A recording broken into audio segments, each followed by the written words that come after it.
Welcome Indo Rocky star. और ये मेरे साथ में बैठे मुख्य मेहमान। चल अंकित भैया हाय बोल दो। यस। तो भैया रॉकी स्टार को स्पेशली कंफर्म कर लिया है। और प्रोग्राम कहाँ कौन सी तारीख? तो रॉकी स्टार को कंफर्म कर लिया है नानी सिंगलोटी। લગ્ન છે નાની સિંગલોટી, તાલુકો ડેડિયાપાડા, ડિસ્ટ્રિક્ટ નર્મદા. લગ્નની તારીખ છે 25/3/2026 અને લગ્ન કોનું છે? દિલમસિંહ ભાઈનું. બરાબર.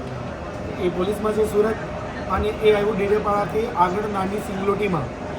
તો 25/3/2026 25 તારીખે નાઇટમાં અને 26 તારીખે આપણે જાન જવાની છે. બરાબર. તો રોકી લવર્સને આમંત્રણ છે, આવજો બધા, રોકીની સાથે એન્જોય કરજો. નાની સિંગલોટી ફોકસ કરી લેજો 25/3/2026 માર્ચમાં, 25 તારીખે નાઇટમાં અને 26 તારીખે દિવસમાં. તો આવજો, બધાને આમંત્રણ છે, ભિન્ન ભિન્ન આમંત્રણ છે. दिलमसिंह पुलिस वाले थे, बराबर, पुलिस में से सूरत में. तो आने का रॉकी के साथ में एंजॉय करने का. मिलते हैं 25 तारीख को नाइट में. Thank you.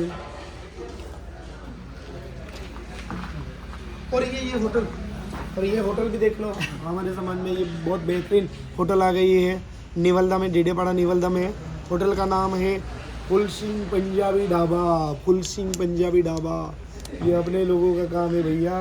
इधर आने का लोकेशन दिखा देने का जरा.